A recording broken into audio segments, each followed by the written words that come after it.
Noriu su tavim pasidalinti keletą minčių. Mano galvoje paskutiniu metu vis ratus sukančių ir sukančių. Artėja 9. Debesų pievos festivalis ir dabar ruošiu programą, kurioje reikia sudėlioti visus lektorius į tam tikras pozicijas pagal eiliškumą, kad susidarytų tokia struktūra, kurioje dalyviai rastų augimą ir brendimą pievoje. Labai smagu, kai vienas padaro vieną dalį, paskui kitas etapas sukuriamas kito lektoriaus, paskui judesys arba kažkoks tai tenais toks užsiėmimas, kuris juos atveda prie suvokimo tos teorijos, kurią pasakė prieš tai buvęs lektorius. Ir todėl tai reikalauja labai daug tokių strateginių, visokiausių mąstymų, įsigilinimo, bandymo suprasti, kas yra kaip ir kad būtų viskas labai gerai. Ir per visą tą laiką aš vis bandau efektingai tai daryti, skubėti, kad viskas būtų kuo greičiau, kad būtų viskas kuo aiškiau, komandai, galėčiau lektoriams atsakyti, kas katrą dieną, kokią valandą, kur bus, kad jie galėtų susiplanuoti savo gyvenimo planus. Ir šį vakarą išėjęs pasivaikščioti, eidamas mišku, ant tako pastebėjau sraigę, šliaužiančią žvėrišku greičiu. Ir aš taip sustojau ir kurį laiką stebėjau ją, taip kosminiu greičiu šliaužiančią. Ir supratau, kad realiai mes galime padaryti tik tiek, kiek mes galime padaryti. Ir ne mažiau nei daugiau. Ir visiškai jokio skirtumo, kiek mes įdėsime pastangų. Viskas dar priklauso ir nuo mūsų sugebėjimų. Ir tokia atėjo mintis, kad prieš mano akis yra pati kiečiausia sraigė miške. Jinai tiek daug yra jau per šiandien dieną nušliaužusi,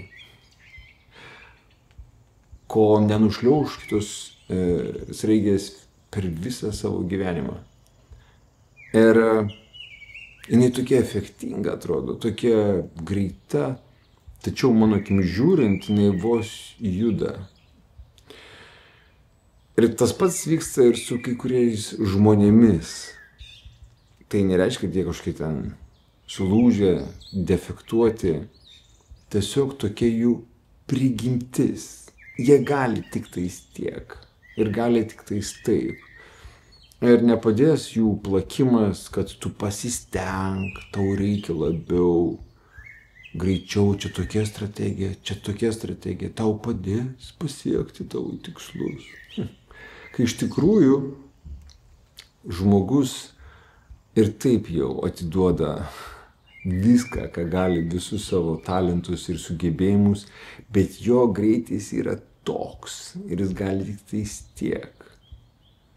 Ir jeigu galėtų daugiau, galėtų labiau, visaip ten ir miau, tai jis greičiausiai ir padarytų. Bet dėja, jis gali tik tais tiek, kiek mes matome. Ir vietoj to, kad kalbėti vien tik tais apie kitus, mes galime pirštus pasukti į save ir pasakyti, kad visas tas matymas to, kas vyksta, suformulavimu žodžiais, iš tikrųjų vyksta mano galvoje. Ir kadangi tai vyksta mano galvoje, tai realiai yra ne apie kažkokius kitus žmonės, o apie mane. Nes kitų žmonių mintys visai kitokios jų galvose. Taigi, realiai mano mintis apie tas reikia buvo man, apie mane ir apie kitus žmonės, lėtesnius, irgi yra man apie mane. Apie tai, kad aš priimčiau save tokį, koks esu. Taip, yra temos, kuriuose aš labai gerai gaudosi ir daug sugebu, bet yra temos, kuriuose aš kaip tas raigė. Atrodo, darau, bet realiai vos judu. Ir jeigu greičiau ir padaryčiau. Ir būtent iš to ateina supratimas, kad mes visi esam labai skirtingi. Ir su skirtingais poreikiais. Ir sakykime, vieni žmonės siekia vienokių poreikių, jiems reikia draugystės, jiems reikia buvimo, jausmo, kitiems reikia skaičių, tretiems daiktų, kiti kaip tik nori į kažkokius tai kalnus arba dykumas išlėkti ir kad nieko nematyt, nieko neregėt. Vieni nori mylėti, čia tie, kuriems meilės trūkumas. O tie, kurie meilės pilni, jie eina, žvalgosi ir visus myli. Meilė juose. Ir jie nemato poreikio kažkaip tai gauti meilės iš kitų, nes jie žino, kad tai yra sąveika neuronų smegenyse keliaujančių. Jeigu tu jautiesi pilnas, jeigu tau atrodo, kad visko yra pakankamai tavyje, aplinkui tave, tai tu nevaikysi to, neieškosi kaip gauti to, nes tau gana. Ir nesvarbu, apie katrą mes temą bekalbėtume, ar apie žemes, apie automobilius, nekilnojamą turtą, pinigus. Mums atrodo, kad mes daugiau prikaupę, tampame labiau. Tačiau, argi tai tiesa, mesgi visi kojomis į priekį vieną dieną atsidursime krematoriume. Ir jokio skirtumo, kiek mes turėsime tų visų daiktų, pinigų arba dar kažkokių tai žaislų, tai neapsaugos mus nuo to, kas neišvengiama. O iki tos akimirkos, kol gyvenimas tęsiasi, mes esame pasirinkime vaikytis kažko tai, ar suprasti, kad tai tik tais iliuzija, kad nėra ko vaikytis, išskyrus to, kad suprasti, kaip mūsų protas veikia, kad mūsų protė tos visos sukurtos idėjos apie nepakankamumą ir mes vis ieškome įrodymų. Ir daugiausiai įrodymų mes turbūt atrandame socmedijoje. Ten scrollini ir tu matai, kiek daug tokių sėkmingų ir tokių prabanguje ir gausoje gyvenančių. Tarytum, jie būtų kažkokie tai iš kitokios mėsos sudėti ir juose nebūtų nei skausmų, nei liūdesių, nei dar kažko. Tai aš taip įsivaizduoju, jeigu tu neturi milijoną, tai tu jo negali prarasti. O kaip jaustis, kai tu turėjai ir staiga nima. Tai didžiulė netektis. Didžiulė praraja. Tu galvoji, koks aš esu klaida. Turėjau ir neliko viso to. Tas pats dalykas yra su viskuo. Yra žmonių, kurie pastoviai liūdi dėl savo praėjusių laikų. Sako, aš jau nebejaunas. Bet buvo laikas, kai mes visi turėjome tas pačias galimybes. Mes visi buvome 10 metų ir 15 ir 20 ir 25, tie, kurie dar nebuvo, tie dar bus. Kai žinau pro kapines, ne pro laidotuvės, man visą laiką ateina tokia mintis, kai aš matau visus tuos antkapius, aš pagalvoju, visiškai visi tie žmonės kažkada tai buvo gyvi. Jie buvo vaikais, jie augo, jie darė dalykus ir staiga jie va ten guli. amžinoje ramybėje. Bet visi turėjo tą galimybę būti taip, kaip mes dabar esame. Ir didžiausias stebuklas, kad mes turime tą protą, kuriame vyksta tiek daug procesų ir gražių dalykų, kūrybingų. Ir netgi tie, kurie sako, kad jie nekūrybingi, dėja. Menininkai yra pasakę, kad visi žmonės, absoliučiai visi yra menininkai, bet tik menininkai tai žino. Tad tie, kurie save laiko nekūrybingais, jie kūrybiškai save įtikinę, kad jie yra nekūrybingi. Jie taip yra įtikėję, kad jie nekūrybingi, kad volia, jie nekūrybingi. Toks jų pasirinkimas - sukurti tą idėją, kad jie yra ne kažką. Kad jiems reikia kito dizaineriaus sukurtų rūbų, va su to dizaineriaus rūbais, va tada jie bus Arba va su tuo dizaineriaus automobiliu sukurtų iš išskirtinių detalių. Jeigu tu esi išskirtinis, tai tau reikia išskirtinio automobilio.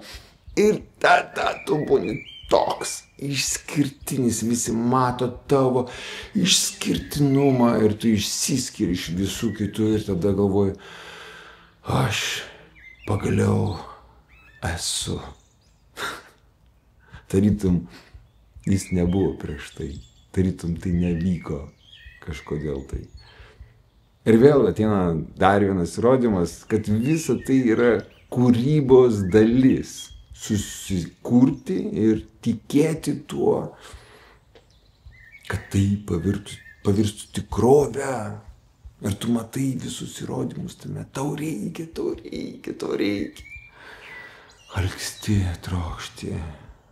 Esi visas kančioje. Kad pagaliau gauti tai, ko tau taip reikia. O jeigu tau reikia tik sušukuoti savo mintis, atrasti meditaciją, atrasti tylą, atrasti tai, kad viskas bus gerai. Ir be pasiektų tikslų. Ir netgi jeigu jie apsivers ir visiškai į kitą pusę nueis. Ne taip, kaip suplanavai, tu niekados nežinai, nuo kokių negandų tave išgelbėjo visą tai. Kartais žmonės papuola į kalėjimą ir gerai pagalvojus, visai gali būti tai, kad jie buvo taip apsaugoti nuo dar baisesnių pasirinkimų. Nes buvo tie, kurie slankiojo aplinkui jų aplinkoje ir jiems būtų pasiūlę kažką tai tokio baisaus, kad jie būtų prasmegę baisioje veiksmų ten karuselėje. Bet jie dėl kažkokio mažmožio papuolė į kalėjimą ten kažkuriam tai laikui. Ir būtent tai juos išgelbėjo nuo kitų pasirinkimų. Kartais darbo praradimas, kartais praradimas pinigų arba netgi liga yra iš tikrųjų palaiminimas. Kai mes gyvenimą priimame tiesiog tokį, koks jisai yra. Bet kai mes jaučiamės, kad ne, tai eina prieš mūsų planus. Žinote tą nuostabią maldą Tėve mūsų. Teesie tavo valia, kaip danguje, taip ir žemėje. Tačiau, ponas Dieve, prašau, gal gali pakoreguoti savo planus, tuos žemėje esančius. Taip kaip aš labiau norėčiau. Aš žinau, kad tu sukūrei visą šitą reikalą ir tai tavo valia, bet žinai, aš turiu planų. Gal gali pakeisti keletą niuansų? Ką? O kai mes vis tam atsiduodame, kai mes suprantame, kad gyvenimas yra stebuklas pats iš savęs, kuris amžinai nesitęs, tai mums tinka viskas. Viskas yra gerai. Įsivaizduokite, tu esi pats turtingiausias žmogus pasaulyje ir tau ištinka infarktas. Ir yra galimybės tik tais dvi, tu išgyvensi arba ne. Jeigu tu mirsi, tu neteksi visko, ką turi, o jeigu išgyvensi, tu būsi gyvas ir būsi čia. Kaip jūs galvojate, ar tie žmonės galvoja, kiek aš pinigų turiu, kaip juos reikia išlaikyti, juos veža ligoninę ir reanimaciją, o jie galvoja apie pinigus. Aš abejoju tuo. Tada pats pirmiausias, svarbiausias dalykas, ar aš išliksiu, ar aš išgyvensiu, ar čia jau pabaiga. Įsivaizduojate, kaip baisu?